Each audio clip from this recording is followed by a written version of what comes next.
रामायण की अमृत धारा में आप सबका स्वागत है। सभी सुनने वाले सज्जनों को जय सिया राम जी।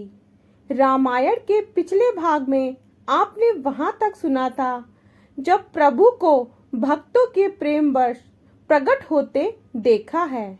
अब इसके आगे से अयोध्या कांड भाग 1। सियापति रामचंद्र जी की जय, पवन सुत हनुमान जी की जय, उमापति महादेव जी की जय। जय जय सीताराम जी। ये वचन सुनकर प्रभु मुस्काए।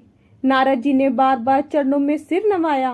उनके हृदय में ब्रह्म आनंद समाता न था।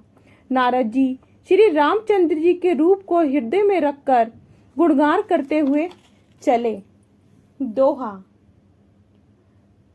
सबके उर अभिलाषु अस कही मनाई महेशु, आप अछत जुबराज पद राम ही देव नरेशु। सियापति रामचंद्र जी की जय, राम ही देव नरेशु। सियापति रामचंद्र जी की जय। सब लोगों के मन में यही लालसा थी और महादेव जी को मनाकर यही कह रहे थे कि राजा अपने सामने ही राम जी को युवराज पद दे दें। एक समय सब सभासदों सहित राजसभा में महाराज दशरथ जी विराजमान थे। सब सुकर्मों की मूर्ति महाराज रामचंद्र जी के सुयश को सुनकर मन में बहुत ही प्रसन्न हुए। सब राजा उनकी कृपा चाहते हैं और लोकपालगण भी उनके रुख को रखकर प्रीति करते हैं। तीनों लोक और तीनों काल में महाराज दशरथ के समान बड़भागी कोई नहीं हुआ। जिनके पुत्र मंगल के मूल श्री रामचंद्र जी हैं, उनके लिए जो कुछ कहा जाए वही थोड़ा है। सब राजा उनकी कृपा चाहते हैं और लोकपालगण भी उनके रुख को रखकर प्रीति करते हैं। तीनों लोक और तीनों काल में महाराज दशरथ के समान बड़भागी कोई नहीं हुआ। जिनके पुत्र मंगल के मूल श्री रामचंद्र जी हैं, उनके लिए जो कुछ कहा जाए वही थोड़ा है। महाराज ने सहज स्वभाव से दर्पण हाथ में लिया और मुख देखकर मुकुट को ठीक किया और देखा कि कान के पास बाल सफेद हो गए हैं, मानो बुढ़ापा ऐसा उपदेश करता है कि हे राजन, रामचंद्र जी को राज तिलक करके अपने जीवन और जन्म को सफल क्यों नहीं बनाते। दोहा। यह विचार उर आनी निरप, सुदिनु सुअवसरु पाई। प्रेम पुलकितन मुदित मन, गुरु ही सुनायो जाई। सियापति रामचंद्र जी की जय, गुरु ही सुनायो जाई। सियापति रामचंद्र जी की जय। ये विचार मन में लाकर शुभ दिन और शुभ समय पाकर राजा दशरथ ने प्रेम से पुलकित शरीर हो प्रसन्न मन से वशिष्ठ जी को जा सुनाया। राजा ने कहा, हे मुनिनाथ सुनिए, अब रामचंद्र जी सब विधि से सब योग्य हो गए हैं। मंत्री और सब अयोध्यावासी हमारे शत्रु मित्र अथवा उदासीन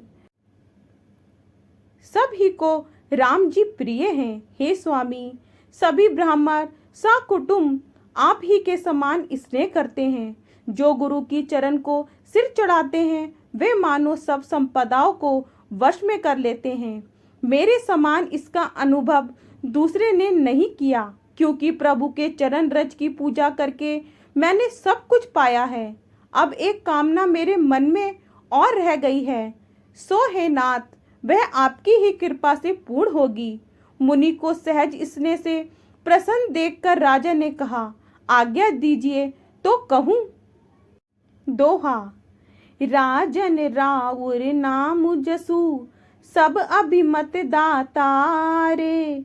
फल अनुगामी महिप मनी, मन अभिलाषु तुम्हारे। सियापति रामचंद्र जी की जय, मन अभिलाषु तुम्हारे। सियापति रामचंद्र जी की जय।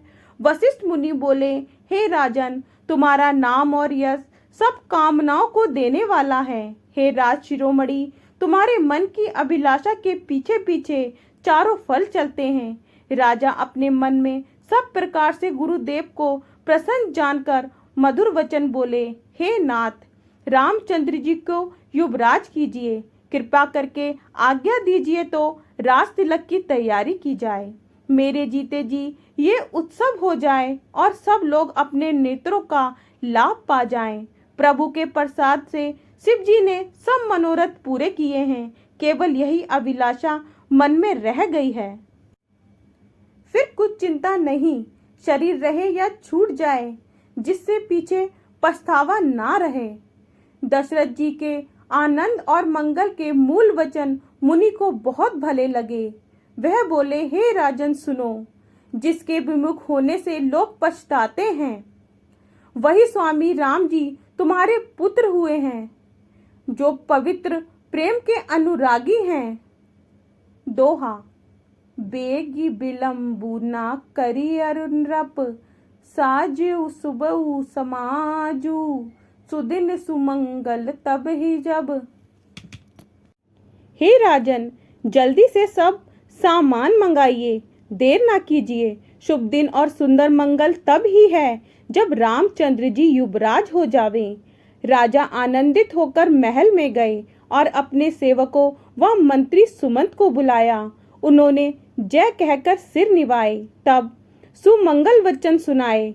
यदि पंचों को ये विचार भला लगे तो प्रसन्न हृदय से रामचंद्र जी का राज तिलक कीजिए। ये प्रियवाणी सुनते ही मंत्री आनंदित हुए, मानो उनके मनोरथ पूरे हुए। मानो उनके मनोरथ पूरे हुए हों और हाथ जोड़कर विनती करने लगे, हे जगतपति, आप करोड़ों वर्ष जिए। आपने जगत के मंगल के लिए शुभ काम सोचा है। हे नाथ, जल्दी कीजिए, देरी ना लगाइए।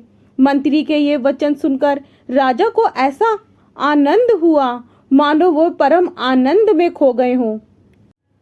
राजा ने कहा, मुनि राज की जो जो आज्ञा हो, रामचंद्र जी के राज तिलक के लिए वही वही तुरंत तैयार करो।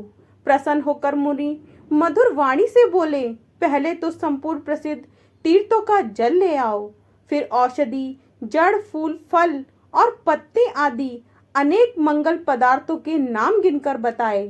चवर, मृग चरम, बहुत प्रकार के वस्त्र, अनेक प्रकार की ऊनी और रेशमी वस्त्र, मणि तथा और भी अनेक मांगलिक वस्तुएं जो जगत में राज तिलक के योग्य होती हैं।